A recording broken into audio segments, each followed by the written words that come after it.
Parmi les grandes tendances qui se sont dégagées ces dernières années dans nos sociétés démocratiques africaines, l'on peut assurément relever l'émergence de la société civile. La société ou les sociétés civiles africaines sont devenues un acteur incontournable de la vie démocratique. Au Sénégal comme au Burkina Faso, on les a vus à l'œuvre, faisant preuve de bravoure et de dynamisme. Mais qu'entend-on par société civile ? Peuvent-elles jouer un rôle encore plus important dans le processus démocratique? Quelle est la frontière entre société civile et engagement politique? Nous en parlerons avec un vif intérêt ce jeudi avec notre invité.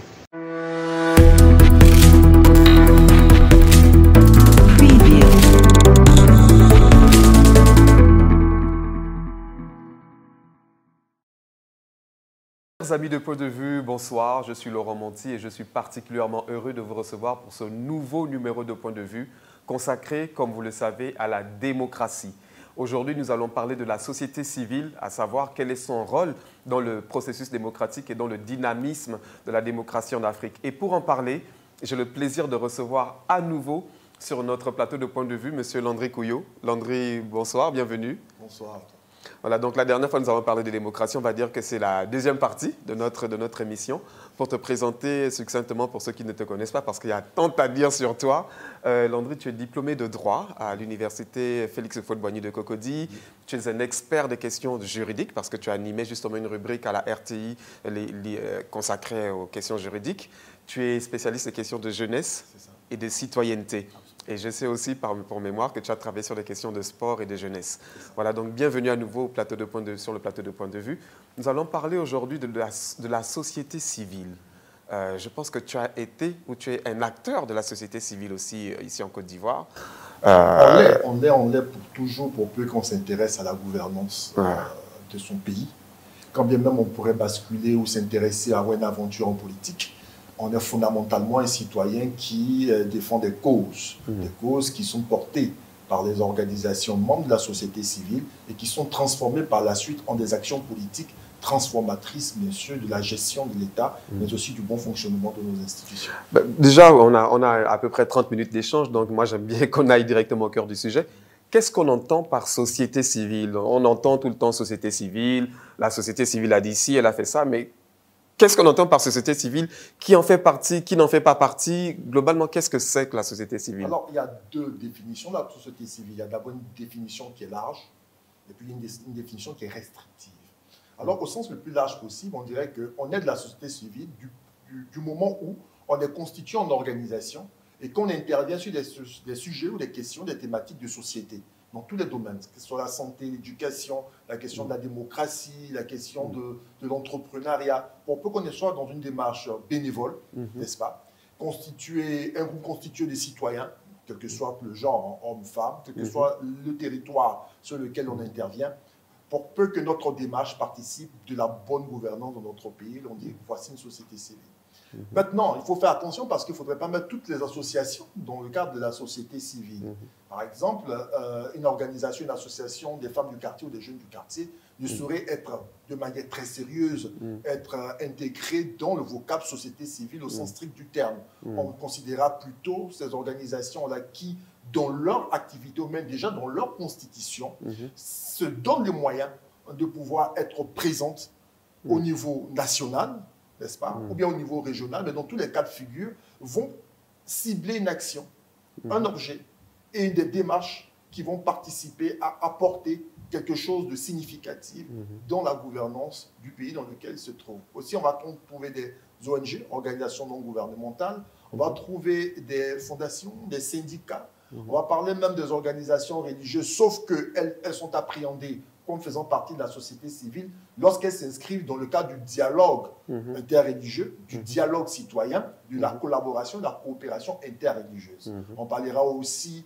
des représentants des communautés traditionnelles, ethniques, culturelles, qui ont leur mot à dire pour peu que les politiques qui sont mises en œuvre dans ces États-là les touchent. Donc, du point de cet impact-là, peuvent faire remonter au niveau de nos gouvernants le sentiment ou la réaction de leur communauté.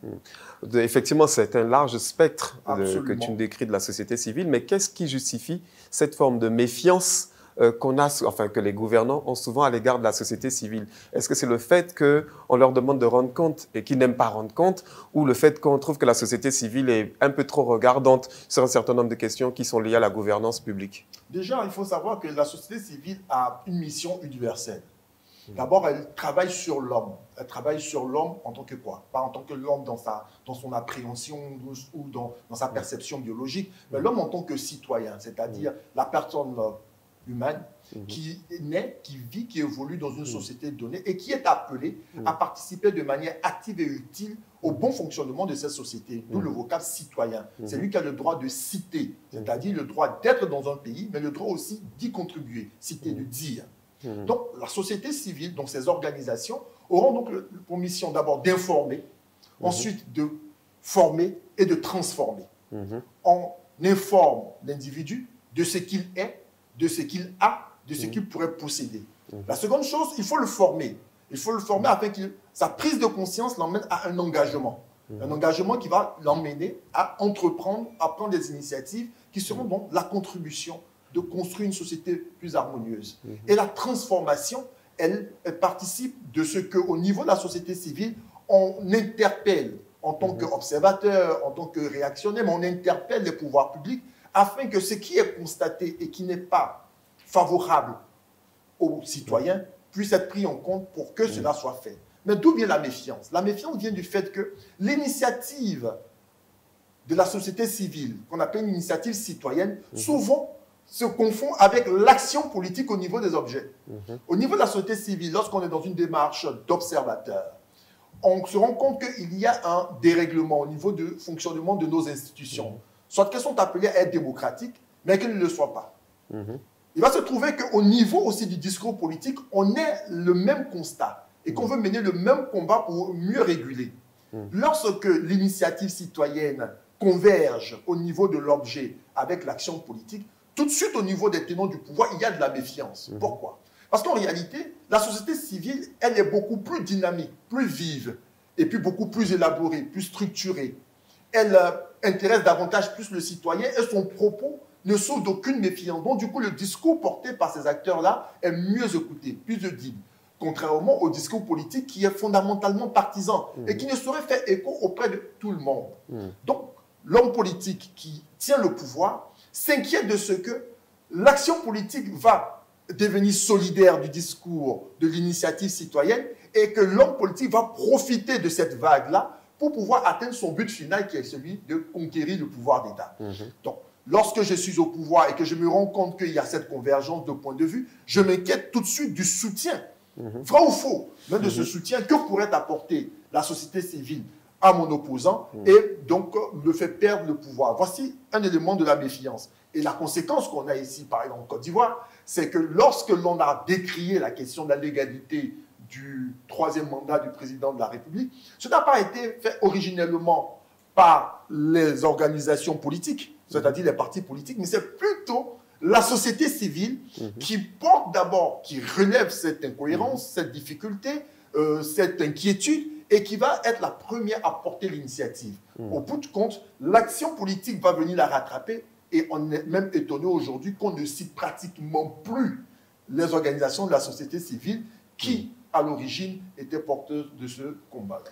Est-ce que justement au niveau pour la société civile, en parlant de son crédit, on parlera plus tard de son rôle dans le dynamisme de la démocratie, mais parler même du crédit de la société civile, est-ce qu'elle n'est pas instrumentalisée d'une part, et puis est-ce qu'elle n'est pas elle-même discréditée du fait qu'elle a trop de proximité avec le milieu politique? Elle peut même être, on parle de certains leaders de la société civile, en guillemets, qui sont achetés et qui font le va-et-vient. Donc du coup, ça jette un peu du discrédit de part et d'autre, du côté politique et même du côté du regard citoyen qu'on peut porter sur la société civile, en se disant qu'ils sont achetés et que, bon, au final, leur combat ne sert qu'à maintenir une certaine forme de position dans la société.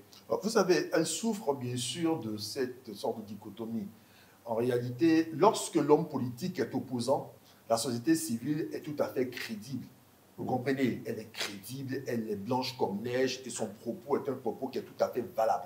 Mais lorsqu'il arrive au pouvoir, la société civile n'est plus un partenaire pour lui. Au contraire, c'est une véritable menace. Donc, il faut donc se méfier de ce propos porté par les hommes politiques et qui le font pour discréditer un régulateur du pouvoir dans nos sociétés presque démocratiques ou en démocratie en construction, et qui refuse réellement de voir en face d'eux des hommes et des femmes instruits, des hommes et des femmes formés, des hommes et des femmes dont l'acuité de l'esprit est telle qu'ils sont emmenés à constamment veiller sur leur démarche. L'homme politique se refuse de se soumettre à une observation minutieuse, à être regardé au microscope et à être interpellé constamment. Mais je ne dis pas qu'au sein de la société civile, il n'y a pas de brebis galeuses. Il y en a, bien sûr. Et il y en a parfois beaucoup. Oui, non, je ne suis pas d'accord avec parfois beaucoup. Vous savez, une seule personne, de par ses mauvaises dispositions, peut jeter le discrédit sur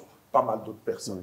Vous savez, c'est ça le problème au niveau de nos sociétés civiles. Sauf qu'il y a des personnes de bonne volonté et qui consacrent toute leur vie à ce que dans nos pays, sans qu'elles soient rémunérées, les gens puissent obtenir des choses que l'État ne saurait leur. Est-ce que ce discrédit-là ne vient pas du fait que la société civile est plus ou moins une antichambre de la société politique? On se rend compte qu'on s'engage dans la société civile, on défend un certain nombre de causes, on est très virulent, on est très véhément, avec raison, avec force conviction, et que quelques années plus tard, on devient député, et finalement on intègre la sphère politique, et après on s'embourgeoise, et au final, bon, on observe ça, donc du coup, le citoyen lambda qui regarde ça se dit, bon, celui aujourd'hui qui est en train de dénoncer des choses à juste titre, au final, il le fait juste pour avoir une tribune et au final, être intégré ou coopté par un parti politique et avoir une rente de situation. Donc ça se comprend du fait que la société civile, même ici, par exemple en Afrique et partout, dans pas mal de pays, souffre d'un manque de statut. Il n'y a pas un statut juridique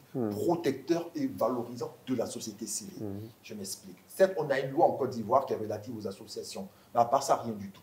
L'acteur de la société civile va porter des combats que personne d'autre ne voudra porter. Même certains hommes politiques refusent de le faire. Mais quand il le fait, il s'expose. Il est traité comme n'importe lequel des citoyens. Il n'est même pas aussi protégé qu'un journaliste. Et pourtant, le travail qu'il fait est utilisé par le journaliste pour en faire écho. Je me dis que s'ils étaient mieux protégés, n'est-ce pas, ces personnes pourraient demeurer aussi longtemps dans la société civile et de pouvoir faire le travail qu'ils doivent faire en tant que régulateur. Mais si vous savez que vous n'êtes pas protégé et qu'à tout moment, votre combat risque d'être piétiné et que vous risquez de perdre la vie, vous allez chercher une meilleure protection où? En devenant un homme politique. Bon, ça se discute, hein. Oui, honnêtement, ça sûr. se discute parce que Martin Luther King, si on va parler de grands exemples, Martin Luther King, il est ému par des convictions. Il était prêt à laisser sa vie. D'ailleurs, il l'a fait. Donc, ce n'était pas aussi l'idée de se dire que bon, je m'engage pour des causes, mais en même temps, j'essaie de me protéger parce que. Donc, à un moment donné, il y a un problème de sincérité qui peut se poser, qui peut être mal posé, mais qui peut se poser. Écoutez, Martin Luther King a la chance d'être dans un État ou dans un pays qui part de très loin, mais qui est dynamique. Et qui, à son époque, honnêtement, c'était beaucoup plus dangereux. Absolument, mais qui est quand même dynamique, où on a le besoin, le sentiment d'avancer. Et qu'il y a des personnes qui se prêtent à vous permettre d'avancer. Vous êtes dans un État, comme nos États africains, où malgré toute la voix que vous pourrez porter, vous avez l'impression de stagner, de prêcher dans le désert. Je dis bien que la société civile porte une initiative. Laquelle initiative est celle a pour effet de faire prendre conscience, n'est-ce pas? D'engager les gens, plus ou moins. Mais la transformation réelle de nos sociétés, elle est portée par l'homme politique. Si pendant 20 ans, je suis resté dans la société civile et que je milite pour l'environnement et que je demande que certaines mesures soient prises pour protéger, par exemple, le réseau lagunaire et que rien n'est fait, pourquoi est-ce que je ne vais pas me porter comme député au niveau du Sud Comoué? Parce qu'en tant que député, je peux proposer une loi et que cette loi-là peut être adoptée. Pourquoi est-ce qu'au niveau de la société civile, on ne va pas pouvoir briguer des mandats législatifs, des mandats au niveau des collectivités territoriales, pour que ce que nous portons comme valeur puisse être transformé? C'est parce qu'en face d'eux, ils ont un groupe de personnes hermétiquement fermées et qui se refusent à avoir une véritable collaboration avec eux. Donc, du coup, ils n'ont pas d'autre moyen que de faire de la société civile une antichambre dans laquelle ils basculent. Mais pour moi, ça ne gêne pas. Pour moi, tant qu'on garde ces valeurs, tant qu'on reste la même personne. Ça, c'est difficile, Landry. Malheureusement, on constate effectivement que ceux qui étaient très véhéments quand ils étaient membres de la compromission. Non, même pas forcément la compromission, mais on se rend compte que le discours est un peu plus édulcoré, les résultats se font attendre, on s'en bourgeoise, on a la voiture de fonction, etc. Donc, du coup, on n'est plus... Pas forcément ça. Je prends le cas de Nicolas Hulot. Nicolas Hulot, tant qu'il reste la grande figure de la société civile française et voire mondiale, intervenant dans les domaines de la protection de l'environnement, porte des combats, mais des combats hautement nobles. Mais lorsqu'il rentre au gouvernement, il se rend compte de la réalité quant à la capacité de voir ses idées être transformées en des actions concrètes. Donc, du coup, il ne peut plus parler comme l'homme de la société civile, puisqu'il est tenu de réalités qui s'imposent à lui. Lesquelles réalités sont des réalités de priorité budgétaire, parce que ce que tu demandes, c'est certes non, mais il y a des urgences de l'autre côté.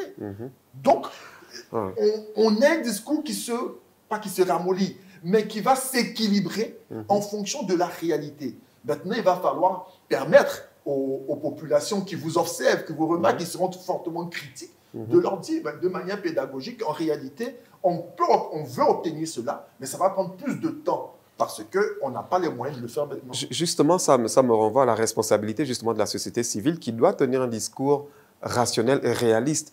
Et très souvent, ils sont... Enfin, moi, je pense être un acteur de la société civile au regard de la définition que tu viens de faire, mais c'est aussi notre responsabilité de dire aux populations ce qui est faisable et ce qui n'est pas faisable, de ne pas être dans une forme de discours utopique qui ferait croire qu'une fois que moi, en arrivant au pouvoir, je vais pouvoir tout changer, etc. Mais de pouvoir dire aux gens de manière concrète, ça, ensemble, on peut le faire. Et puis pourquoi, le deuxième volet de ma question, pourquoi, ou alors, peut-être que moi, je ne l'ai pas observé, mais avoir une véritable collaboration entre la société civile, les gouvernants, les entreprises, etc., dans le but d'améliorer le quotidien des populations. Est-ce qu'on a des exemples concrets dans ce sens-là?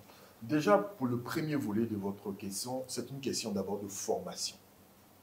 Beaucoup débarquent, je dis bien débarquent, dans l'aventure société civile, soit parce qu'on veut passer du temps, soit parce qu'on a des idées, et on ne prend pas la peine de se renseigner suffisamment sur ces idées-là même, dans leur conception et dans leur application en fonction de l'environnement dans lequel on se trouve. On croit qu'il suffit de porter des valeurs, il suffit de porter des idées, des beaux discours pour faire de nous quelqu'un de légitime. Non, ce n'est pas parce qu'on chante fort qu'on chante bien, comme diraient certains chanteurs zouk. Pour chanter bien, il faut mieux s'informer et il faut se former. Et d'où la nécessité d'une collaboration entre les tenants du pouvoir et la société civile et tout le reste des acteurs qui animent la vie nationale. Il manque ça. Les traits d'union manquent à ce niveau-là. Voilà. Il se trouve que la méfiance existe parce que si aujourd'hui on a un groupe de personnes, de personnalités ou de responsables de la société civile qui engagent un dialogue constant avec les tenants du pouvoir, tout de suite les autres diront mais ils sont en train de se compromettre ou qu'ils vont à la compromission. Il y a un problème à ce niveau. Deux, il y a une question aussi de paresse. Il y a une question de paresse. De la population aussi, parce qu'effectivement, si vous êtes un acteur de la société civile, parce qu'on a l'impression que pour être crédible, il faut tout de suite s'opposer de manière l'opposition éternelle. Alors que justement, quand on dénonce un certain nombre de choses, c'est pour arriver à un consensus d'une part, mais à améliorer, passer d'un point A à un point B, à un point C. Mais pour y arriver, il faut pouvoir discuter avec ceux qui sont en capacité de changer les choses. Et comment ça se fait que ça soit encore perçu, le fait que, par exemple, un acteur de la société civile discute avec un ministre, avec un président, etc., pour trouver des solutions, tout de suite, il y a une forme de méfiance qui s'installe. Une mauvaise appréhension, une mauvaise compréhension du mécanisme de fonctionnement de nos États. On estime que lorsque vous êtes de l'opposition, vous devez dire « niet ». Et que vous êtes de la société civile, vous devez être forcément solidaire de l'opposition et dire « niet ». On n'est que dans la démarche de la dénonciation. Et pourtant, le rôle, c'est aussi observer, contribuer. On a l'impression que lorsqu'on donne une idée qui est contributive et qui permettra au gouvernement d'aller plus loin et de faire mieux, on se trahit et qu'on trahit les autres. On a l'impression qu'on l'aide à faire quelque chose de bien que pour lui, alors qu'on travaille pour tout le monde. Vous comprenez? Donc, on n'est pas dans une démarche de collaboration, de coopération, on est une démarche de défiance constante. Du genre, il n'a qu'à quitter là, lorsque moi je viendrai, je ferai ça. Ce n'est pas le cas. C'est pourquoi qu'aujourd'hui, vous vous rendrez compte de plus en plus que les mentalités évoluent et que les gens sont fatigués de cette opposition tranchée. Et on a besoin d'avoir une troisième voie, une troisième démarche, tant au niveau politique qu'au niveau de la société civile, mais au niveau du secteur privé, où il y a des personnes qui prennent l'initiative d'aller vers les autres, de pouvoir créer un cadre de dialogue constant, pas permanent, parce qu'il y a autre chose à faire. Le dialogue constant pour s'informer réciproquement, mutuellement, savoir exactement ce qu'il y a, donc faire l'état des lieux, et puis contribuer à ce que les choses puissent avancer. Mais vous savez que le discours politique ou l'action politique l'emporte tellement. Les gens ont l'impression que si on doit aider ce gouvernement X à pouvoir avoir les meilleures idées, il va s'éterniser. Or, le rôle de la société civile, ce n'est pas la conquête du pouvoir d'État.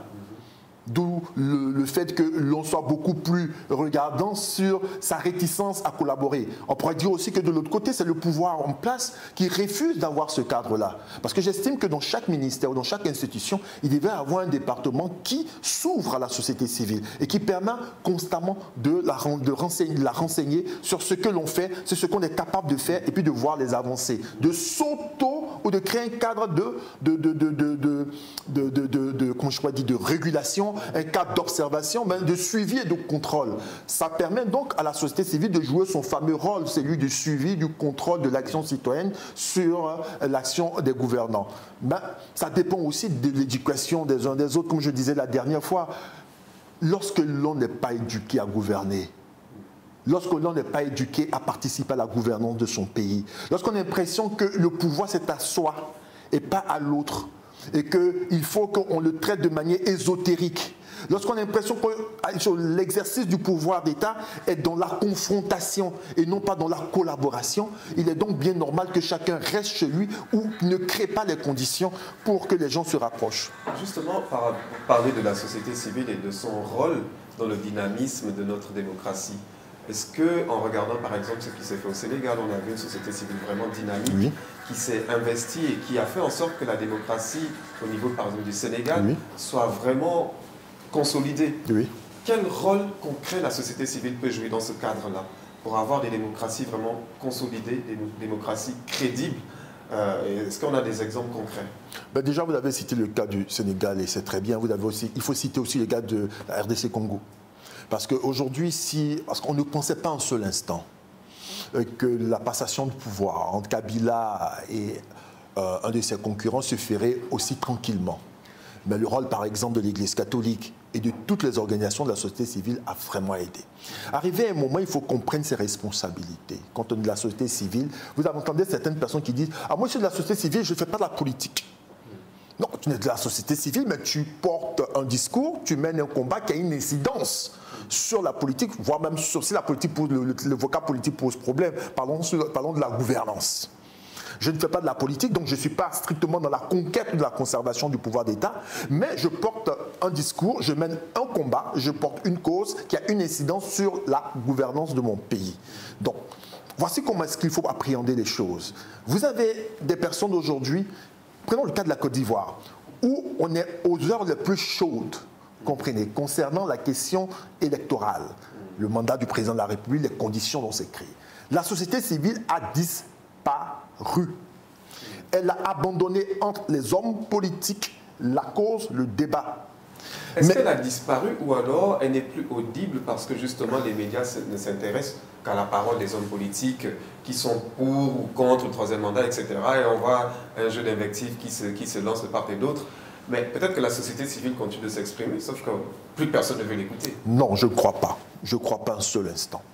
Je ne crois pas. Pourquoi? Parce que c'est elle qui a porté cela.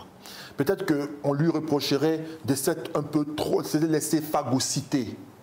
Cette laissez-phagocyté. On vous dirait par exemple, il nous manque aussi les moyens d'organiser des conférences de presse, il nous manque les moyens d'organiser des marches pacifiques. Et puis même lorsqu'on organiserait ces marches pacifiques-là, on ne serait pas protégé parce que lorsqu'on prendra l'un d'entre nous, qu'on le jetterait en prison, ça n'aura pas le même écho que si c'était un homme politique qui était jeté en prison. D'où la question du statut protecteur et valorisant de la société civile. Mais dans tous les cas de figure, je crois que le Sénégal aussi a eu une société civile qui était confrontée à cette situation-là. Comment s'est-elle organisée pour qu'elle reste audible jusqu'à aujourd'hui? n'est-ce pas, le mouvement Y en a marre, qui allait au-delà même des frontières sénégalaises pour s'inviter dans des débats comme au Congo, comme au Tchad et autres. Mais c'est de ça qu'il est question. Il faut se donner les moyens. On a une société civile, peut-être ça va fâcher certaines personnes, mais une société civile qui est trop demandeuse de moyens financiers pour pouvoir agir. Donc c'est un préalable avant d'agir. Elle est un peu trop craintive. Elle a un peu trop peur de savoir qu'on va m'identifier à X ou Y. Non, l'objet du combat peut être le même, mais la finalité est différente. Pour ce qui est de la société civile, il s'agit plutôt d'avoir une démocratie qui est restaurée, qui est renforcée, mais pour un parti X et Y, c'est d'accéder au pouvoir d'État. Mais une fois même qu'il y a une alternance au pouvoir d'État, il y a toujours que cette société civile-là doit demeurer en alerte afin d'assurer l'observation, la régulation, mais aussi l'interpellation de nos gouvernants quant à leur manière de gouverner le pays dans lequel ils se trouvent. Au-delà des un mot qui me parle, qui m'interpelle, c'est l'observation. On se rend compte que dans nos différents processus électoraux, par exemple en Côte d'Ivoire, on va connaître les élections, au Sénégal, les acteurs de la société civile se sont organisés pour avoir un représentant dans chaque bureau de vote et qui faisait remonter les informations, les résultats de manière automatique, ce qui faisait que les acteurs de la société civile avaient les résultats et qu'il était difficile, du coup, pour le gouvernant de déclarer des résultats différents. Pourquoi on ne s'inscrit pas dans ce genre de dynamique en Côte d'Ivoire, dans la structuration, dans l'architecture de notre commission électorale indépendante, la société civile est présente, sauf qu'on y a retiré les chefs traditionnels et les religieux. On les a retirés, on a dit non, ce n'est pas leur place. Ce n'est pas leur place de veiller à ce que des élections qui vont désigner nos gouvernants puissent connaître leur présence et leur expérience, mais ils sont utiles à autre chose. Quand ils sont utiles à régler des crises post-électorales, alors qu'il faudrait les intégrer. Alors qu'il faut les intégrer avant. Mais dans tous les cas, comme je l'ai dit, c'est eux aussi qui perdent la valeur, c'est eux aussi qui se décrédibilisent. Je ne vais pas citer les exemples qu'on a connus ces dernières semaines, mais lorsque un chef traditionnel, garant de l'équilibre d'une communauté, laquelle communauté est hétéroclite, et va prendre position pour un homme politique, à ce moment-là, on perd toute sa partialité, son impartialité. Voilà, donc ça pose ce problème. Donc je crois que l'architecture de notre commission indépendante, électorale indépendante, garantit la présence de la société civile. Mais même au-delà de ça, vous verrez que beaucoup d'organisations seront absentes sur l'ensemble du territoire national, manqueront de stratégie, parce qu'on va tous courir au financement. La capacité de s'auto-financer, de s'auto-organiser manque. Et il y a une concurrence absurde. Je ne sais pas dans la société civile ivoirienne, mais une concurrence absurde entre ces différents acteurs qui fait que l'on se marche là-dessus. Parce qu'on voudrait être celui qui est mieux vu par le pouvoir qui est en place ou le prochain pouvoir qui est en place. Et puis il y a une chose qui vraiment fait que cette société civile-là a du mal même à pouvoir être crédible vis-à-vis de l'homme politique. C'est qu'elle a du mal même à se renouveler. Lorsqu'elle crie au renouvellement des institutions, au renouvellement du personnel politique, pour les autres, mais pas considérez ces personnes qui sont présentées comme les figures de la société civile et puis interrogez-vous depuis combien d'années ils s'y trouvent. C'est comme les organisations de jeunesse, je ne vais pas jeter l'anathème, mais entre dans des organisations de jeunesse, où le mec il y a il a 50 ans. On va te dire, il va te dire les jeunes dans la tête. Il va te dire les jeunes dans la tête. Ce qui n'est pas faux, c'est très bien. Bah, vous demanderez, je me rappelle, il y a un homme politique qui me disait comme ça, il me dit, mais Kuyo, tu vois ces gens-là, ils nous demandent nous de partir alors qu'il est là, ça fait 20 ans. Ça fait 30 ans, il est toujours président de son organisation, comme s'il n'y a pas d'assemblée générale, où il n'y a pas de limitation de mandat dans leur statut règlement intérieur. Or, dans les statuts règlement intérieur, il y a la limitation de mandat, mais les assemblées générales ne sont jamais tenues. Pourquoi est-ce qu'ils nous demandent à nous de pouvoir respecter des tests alors qu'eux-mêmes sont incapables de pouvoir respecter eux-mêmes les tests qu'ils se donnent? D'accord, bah après eux aussi cherchent des prétextes pour ne pas respecter les tests. Mais il ne faudrait pas leur prêter aussi le flanc. Landry, j'aimerais savoir si on peut faire un parallèle entre la société civile et la communauté internationale. Oui. Souvent on dit on prend la communauté internationale à témoin, la communauté internationale et nationale a pris acte, etc. Est-ce qu'on peut faire une forme de parallèle entre leur rôle dans la démocratie en interne? Bien sûr, vous savez, ce sont deux réalités différentes. Et puis surtout, qu'est-ce qu'on entend par communauté internationale? Voilà, la communauté internationale, c'est d'abord l'ensemble des États. Au sens le plus large possible.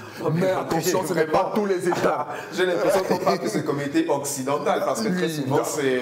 je donne d'abord une définition, scientifique. Aussi c'est l'ensemble des États et des institutions internationales qui participent à la régulation, à la structuration, au bon fonctionnement de notre planète. Bien sûr, mais il faut savoir que cette fameuse société internationale, là, elle est catégorisée. Il y a ceux qui ont le droit de parole, il y a ceux qui parlent juste un peu, et puis il y a ceux qui ont le droit de parler en tant que tel. Et cela remonte bien sûr. Qui se donnent le droit de parler.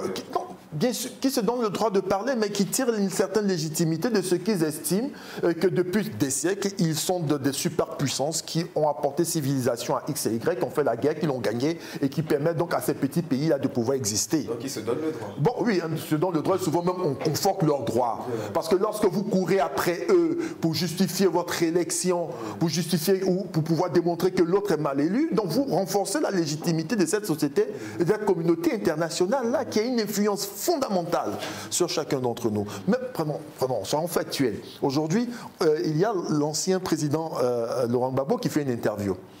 Et puis il fait l'interview sur TV5. Les gens, d'autres personnes se disent, mais c'est pas possible parce qu'il fait l'interview sur TV5. Il aurait pu le faire, par exemple, avec un média africain. Mais il sait qu'en faisant l'interview sur TV5, son interview est plus audible, plus visible.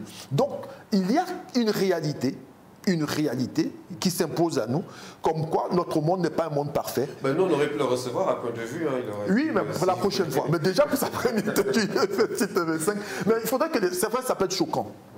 Mais il ne faut pas perdre de vue la réalité qui est que les doigts de la main ne sont pas tous de la même longueur, ils n'ont pas tous la même fonction et que notre monde est pareil.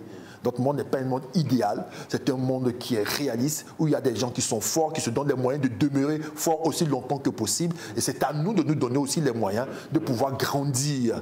Et pour pouvoir grandir, c'est se donner légitimité, force et moyens d'action à notre société civile en tant que véritable régulateur de la vie politique et de la gouvernance de notre pays. Si on affaiblit notre société civile, en ne créant pas les moyens de financement de ces acteurs, en ne donnant pas une meilleure protection à ces acteurs, parce qu'on pourrait les jeter en prison comme on le veut, n'est-ce pas? C'est ce qui affaiblit, les gens seront découragés, ça va les dissuader d'agir, et vont plutôt se ranger à faire leur petit boulot, ou alors, s'ils ont l'assurance de pouvoir apporter quelque chose de mieux, à pouvoir entrer ou à rentrer dans certains partis politiques. Pourtant, Landry, on arrive au terme de notre émission, mais j'ai quand même envie de poursuivre juste 1-2 minutes. Oui.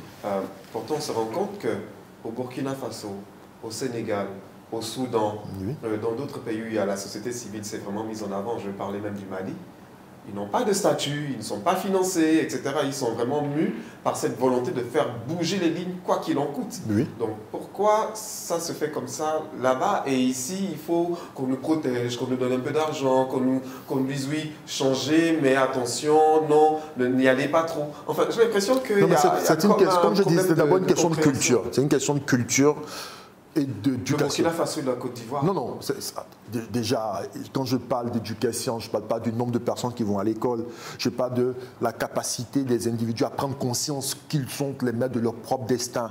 Bon, après, peut-être à ta décharge, effectivement, le Burkina Faso a une histoire quand même avec une histoire avec Sankara, etc. Le Sénégal a une histoire différente, sauf qu'en termes d'éveil de conscience, ils ont eu Senghor, ils ont eu Abdou Diouf et autres. Donc, ce n'était pas la même histoire. Nous, on a plutôt été paternalisés pendant très longtemps. On était au berceau, au biberon, avec un Félix Houphouët-Boigny qui s'occupait de tout. Lorsqu'on fait popo dans sa couche, il nettoie. Donc on a l'impression que l'État fait tout et n'importe quoi pour nous. On n'a pas besoin d'agir, c'est l'homme politique qui doit décider de tout pour nous. C'est dernièrement qu'on se réveille. C'est dernièrement que cette société civile se réveille au début des années 2000. Elle se réveille, mais elle doit se donner le temps de se construire. Mais elle n'a même pas encore les conditions parce qu'elle est encore étouffée par l'homme politique, par l'action politique. Mais moi, je liaiserais ça un petit peu en mettant en avant aussi le rôle des réseaux sociaux. Oui. Le rôle des réseaux sociaux, le rôle de la jeunesse. On a vraiment des gens de plus en plus dynamiques qui voient comment les choses se font à l'international, se font dans d'autres pays et qui se disent qu'il n'y a pas de raison que ça ne se passe pas comme ça aussi chez nous. Donc j'ai envie d'avoir ton regard. Mais bien sûr, mais ça c'est un facteur encourageant. C'est un facteur encourageant de ce qu'il y ait ces fameux réseaux sociaux qui nous permettent de voir émerger des hommes et des femmes, souvent d'un âge très bas, et qui se donnent les moyens de mener des actions extraordinaires dans tous les domaines d'activité. dans tous les domaines d'activité. Ils se donnent les moyens et grâce bien sûr à leur niveau d'éducation et d'information, vont trouver les moyens ailleurs pour pouvoir financer leurs activités. Et ça, c'est encouragé. C'est pourquoi je dis que notre société civile, elle est en construction, elle est en renouvellement. Même si le renouvellement n'est pas fait de manière formelle et institutionnelle, il y a de nouveaux visages qui apparaissent, lesquels nouveaux visages ont tout intérêt à sortir des réseaux sociaux et à pouvoir porter un combat de manière factuelle à des moments précis, des moments opportuns. Vous savez, il faut se risquer souvent à aller à la confrontation avec celui qui porte le pouvoir d'État sur un sujet précis qui fâcherait. Une confrontation démocratique. Une confrontation démocratique, bien sûr. Il faut y aller. Il faut y aller. Sauf qu'aujourd'hui, même si c'est naissant, même si ce n'est pas facile, on a la nécessité d'encourager ces jeunes-là. Et je voudrais que ce plateau soit l'occasion pour eux de venir ici, de pouvoir s'exprimer, pas simplement exposer sur leurs initiatives, sur leurs projets, mais prendre aussi position. Parce que la société civile aussi, c'est ça, c'est d'avoir le courage de prendre position, avec un discours structuré, clair, mais il faut pouvoir prendre position. Merci beaucoup. En tout cas, nous sommes arrivés au terme de notre émission. Avant de donner ta carte blanche, Landry, je voudrais vraiment vous remercier, vous tous qui nous suivez de manière régulière. N'hésitez pas à commenter, n'hésitez pas à partager. Et comme le disait Landry, Point de vue, c'est votre émission, c'est votre plateau. Si vous souhaitez apporter votre contribution, écrivez une inbox et l'équipe prendra contact avec vous pour voir le cadre de votre intervention. Landry, je te donne ta carte blanche si tu veux t'adresser à la société civile. Ben, écoutez, on a besoin d'elle. On a nécessairement besoin d'elle parce qu'on ne peut pas envisager un seul instant une société civilisée, organisée et démocratique sans une société civile tout aussi valorisée et protégée. Et là, en plus des propositions qui sont faites ça et là, il faudrait la mieux encadrer, mieux la protéger avec un véritable statut. C'est important. Pour qu'elle puisse agir et être audible, il faut pouvoir protéger ces acteurs. Organisations comme personnalités individuelles leur permettent de pouvoir s'exprimer sans risquer d'être piétinés, sans risquer d'être jetés en prison. Et ça, c'est très important. Si elle est aussi protégée, même si on ne partage pas des milliards, mais on a le sentiment d'être protégé, on a le sentiment d'être valorisé, la parole portée, le discours porté par la société civile sera l'équivalent du discours politique. À ce moment-là, on aura un véritable régulateur qui pourra donc informer, former et participer à la transformation qualitative de nos sociétés. D'accord. Merci beaucoup Landry, et j'espère te recevoir à nouveau sur le plateau de Point de vue pour débattre. C'est tellement passionnant de débattre avec toi. Merci à vous qui nous suivez de manière régulière et je vous donne rendez-vous la semaine prochaine pour un nouveau numéro de Point de vue. N'hésitez pas à commenter, à liker et à partager. Bonne soirée chez vous.